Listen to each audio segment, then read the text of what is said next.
In August 2023, the deadliest fire in our history destroyed most of Lahaina town. Our entire community lost loved ones, homes, historic places, and livelihoods. Our families want to remain in Lahaina, raise their children here, and they deserve to have a say in the future of this special place.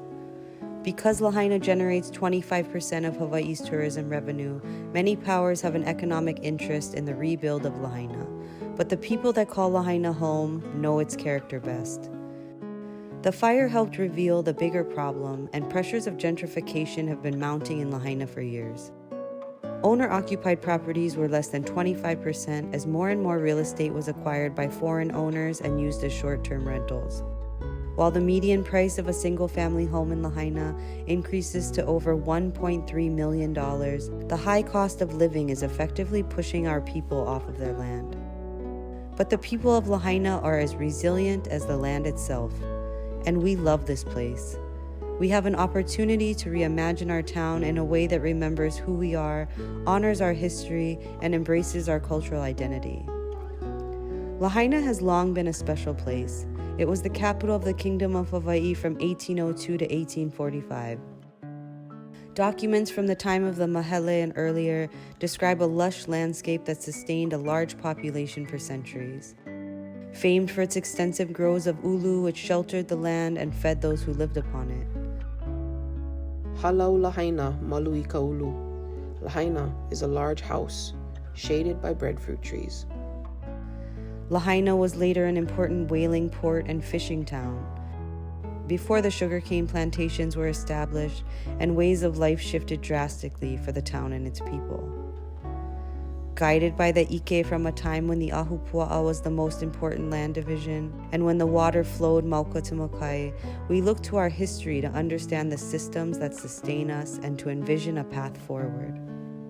Ika wā mamua, ika wā mahope. We look to the past as a guide to the future. Moku'ula was an island and home to the ali'i within Mokuhinia, a 15-acre brackish water wetland back when Lahaina was known as the Venice of the Pacific. As water was diverted and Lahaina was changed, this special wetland area was impacted greatly and eventually filled in to become a baseball field. What if we can restore Mauka to Makai stream flow and revitalize significant places like Mokuhinia while balancing that with the needs of our community? What if we prioritized rebuilding spaces that were important to the cultural fabric of this town? Places of worship like Waiоla Church, where we can sit with the ali'i that rest there, and the Wohing Temple, where we can remember our multicultural heritage. What if we can prioritize housing for our displaced residents while making roadways passable and neighborhoods safer? In fire-affected areas, it's estimated that as much as 20% of the property in Lahaina could change hands in the next 3 years. What if we could keep those properties in the hands of local residents? So we need to act now as outside interests threaten to change our town. He ali'i ka ʻāina, he kaua ke kanaka. The land is chief, man is the servant. Scientists estimate that the ocean will rise approximately 3.9 feet by the year 2100. That is only 75 years away. This generation will see that change as lands are impacted by coastal erosion, rising sea levels, king tides, and storm surges. What if our waterfronts were designed to allow for sea level rise, provide open green space for community gathering, and a new centralized hub for economic growth? While paying homage to the old Front Street, we could rebuild in a way that prioritizes local businesses, keeping revenues on island and more accurately reflecting the identity of Lahaina.